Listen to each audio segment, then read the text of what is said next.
네, 제가 제목을 월북이라는 죄명, 부인의 절규 이렇게 달아봤는데요. 어제 저희가 채널A가 조수빈 앵커와 이 피격 공무원의 가족들과 인터뷰를 한 내용을 오늘 좀 소개를 해드리려고 합니다. 거기에 앞서서 오늘 김정은 국무위원장이 당 정치국 확대회의를 주재했는데 26일 만에 오랜만에 공개석상의 모습을 드러냈습니다. 바이든 당선이 나왔는데도 불구하고 아무 말도 안 해서 왜 얘기 안 하고 있지? 라고 의문이 들었는데 오늘도 사실 관련 언급은 없었고요. 이런 발언이 있었습니다. 들어보시겠습니다. 위대한 당 중앙의 영도 따라 당 제8차 대회를 향한 전진 도상에 겹싸이는 도전과 난관을 격파하며 새로운 승리를 향하여 힘차게 나아가는 충성의 80일 전투가 과감히 전개되고 있는 속에 우리 당과 국가 무력의 최고領導자 김정은 동지께서 회의에 참가하셨습니다. 자, 옹 의원님, 과거에는 북한이 미국의 대통령 선거가 있은 직후에 뭔가의 반응을 내놨었는데 굉장히 오랫동안, 지금도 사실 나온 건 아니니까요. 김정은 위원장의 동정을 얘기했을 뿐인데 왜 그렇다고 보세요?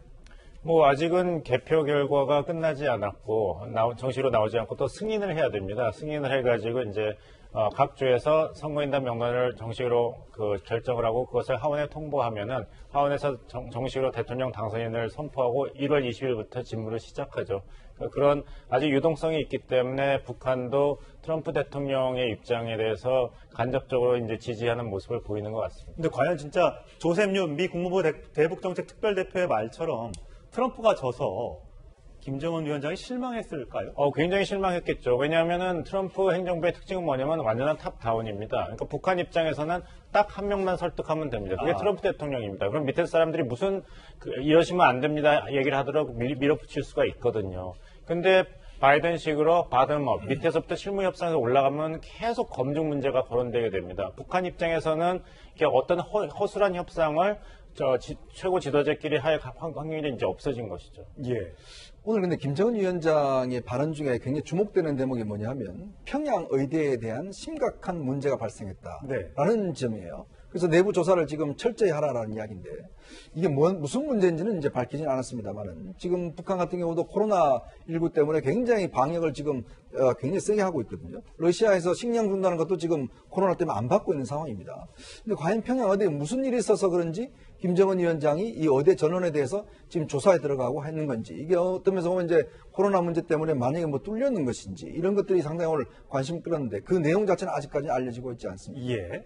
자, 피격 지금 김정은 국무위원장의 발언을 좀 소개해드렸고 아까 저희가 주제에서 보여드렸던 것처럼 그 서해 피격 사건의 당사자였던 이 공무원의 가족과 저희가 인터뷰를 해봤는데 그 목소리 저희가 잠깐 준비했습니다. 들어보시겠습니다. 전혀 가능성이 없습니다. 세상에 누가 월북을 나도 준비 없이 순간적인 판단으로 했으니까 그리고 9월 18일에는 딸과 상통하며 일상안에 온다고 했었고요. 실종되기 2시간 전에는 아들과 진로 얘기했고 저와도 아들 진로 얘기, 대학 문제에 대한 청소와 다르지 않은 일상적인 대화를 나누었습니다.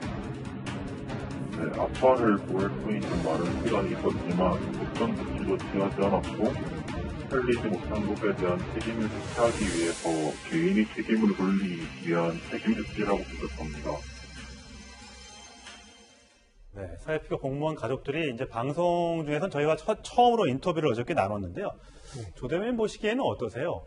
어쨌든 월북이라는 것에 대해서 가족들은 인정을 하지 않고 있습니다. 하지만 뭐 군이나 또 정부 여당에서는 그런 정황들이 있다라고 발표를 했고요.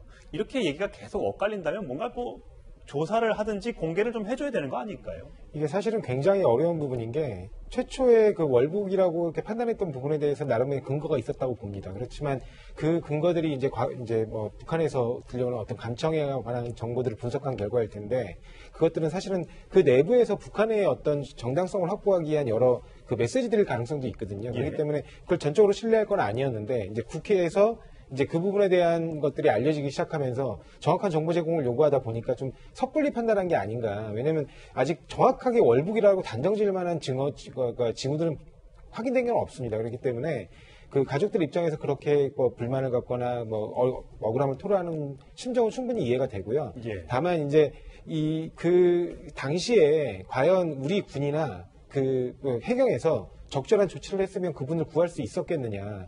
그 부분에 관해서는 사실상 굉장히 회의적이거든요. 예. 왜냐하면 그 정보 분석과했던 와중에 그게 정확히 어떠한 경위로 그분이 그 월경을 해서 북한 해역 내로 들어갔는지조차 제대로 확인되지 않는 상태에서 사실은 이제 그 피격이 이루어졌기 때문에 예. 그걸 우리 군이나 해경이 그 당시에 조치하기는 굉장히 어려운 상황이었습니다. 그래서 그런 부분에 대한 책임의 표라고 보실 것보다는 아까도 말씀드렸듯이 최초에 북한에서 어떤 감청을 통해 확보한 그 자료에 기초했을 때 월북 가능성이 있었기 때문에 그런 부분에 대해서 좀 섣불리 판단이 앞서 나간 측면이 있다고 봐야지 그걸 갖다가 뭐 고의로 은폐하기 위해서 월북으로 정황을 만들어냈다거나 이렇게 보기는 좀 어려운 측면입니다. 이 의원님 보시기 어떠세요? 어쨌든 가족의 증언입니다. 부인의 증언이고요. 2시간, 그러니까 각이 북한으로 갔다고 주장하는 그 시간 2시간 전에 아들과 진학 문제를 얘기했다고 하고 딸과도 그렇죠. 8개월 대화를 했다고 하는데 어떻게 이게 월북 정황이 될 수 있냐. 월북이란 죄를 만들어 씌웠다라고 지금 주장을 하는 거거든요. 그러니까 지금 월북 지금 피격 공무원의 형이 그동안 이제 주로 그렇죠. 입장을 발표해 왔는데 예. 이 부인이 처음으로 이제 언론에서 자신의 심경을 이야기를 한 겁니다. 그건 뭐냐면 도저히 억울해서 지금 어떤 면에서 보면 못 참겠다라는 거거든요. 왜냐하면 사실 가족들이 요구한 게 뭐냐면 그렇다면 정부에서 월북이라고 이야기를 한다면 최소한 가족들한테만큼은 그 월북에 근거할 수 있는 정보를 보여주든지 예. 그걸 확인해 달라는 거 아니겠습니까? 예. 그래야지만 본인들도 납득을 할 거 아니겠습니까? 근데 지금 정부에서는 그걸 확인을 못 해주겠다는 이야기거든요. 그렇다면 지금 정부는 수차례 이야기하고 있습니다. 지금 예를 들어서 이분이 무슨 뭐 도박빚이 있다 뭐 있다 이야기를 하는데 과연 그게 직접적인 월북의 증거가 되는 것인지는 저는 솔직히 의문스러워요. 근데 왜냐하면 이 월북이라는 게 규정이 돼버리면 이 공무원의 연금이라든지 이 공무원의 명예라든지 여러 가지 후속적인 피해가 올 수가 있어요. 그러니까 가족들 입장에서는 굉장히 직접적이지 않습니까? 예. 그러면 가족들 입장에서는 최소한 이 정보 자체가 만약에 공개 안 된다 한다면 가족들한테만큼만 육성을 돌려준다든지 정말 이게 정부 당국에서 봤을 때 아 이건 월북이구나 라고 확실한 만한 걸 좀 설득을 해야 될 거 아니겠습니까? 근데 지금까지도 그걸 안 보여주고 있는 거거든요. 그런 면에서 공개적으로 이야기하고 있는 여러 가지 지금 증거들은 우리가 봤을 때도 이 부인이 이야기하는 게 2시간 전에도 이야기를 했다는 거 아니겠습니까? 그리고 지금 본인이 뭐 여러 가지 정황을 보면 월북에 따라 뚜렷하게 남길 수 있는 정황이 없어요. 그러니까 그런 부분이 있다고 한다면 저는 정부가 이 부분 관련해서는 정말 직계 가족들에게만큼은 뭔가 확실한 예. 정보를 줘야 되는 게 아닌가 싶습니다. 더 가슴 아픈 거는 이 피격 공무원 가족들, 그러니까 부인과 아들은 이 사실을 알고 있습니다만 어린 딸과 노모는 이 사실을 모르고 있다고 합니다. 그 목소리도 들어보시죠. 딸은 아직도 이제 아빠가 해외 출장 중이라고 있어서 목소리 듣고 싶다고 전화해달라고 할 때마다 이제 가슴이 찢어지고요. 이제 아빠가 통화를 못한 지 지금 거의 2달이 들어가는데 아빠 목소리 듣고 싶다고 이제 울어요. 그러면 제가 그때마다 이제 외국에 있다고서는 안 된다라는 말을 하는데 그때부터 제일 힘들었던 엄마였어. 근데 아무래도 치매라는 기간이 있으셔서 오히려 다행이라는 생각이 들 정도예요.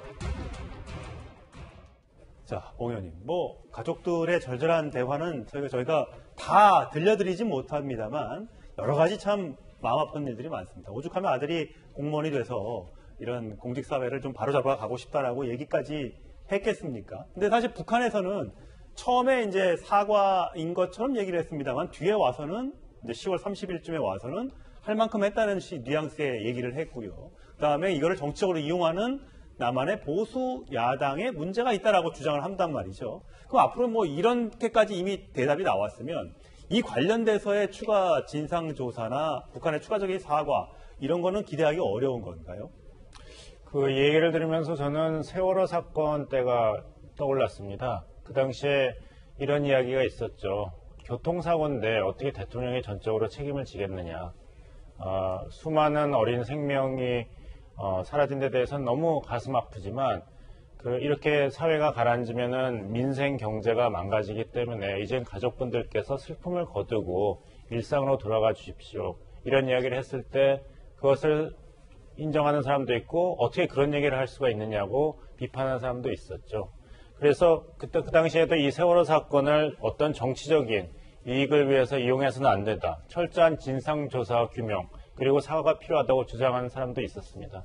그래서 저는 좀 아이러니한 것이 뭐냐면은 그 세월호 사건 때의 목소리와 이번 공무원 피격 때의 목소리 어떻게 보면 저희들이 많은 것을 생각하게 하는 그런 사건인 것 같습니다. 네, 어쨌든 공무원 가족들 아직도 마음 졸이면서 또 어린 딸은 아빠가 돌아올 날을 손꼽아 기다리고 있다고 하는데 이 가족에게 추가적인 피해가 가지 않도록 철저한 조사가 있었으면 좋겠습니다. 그리고 발표도 있었으면 좋겠습니다.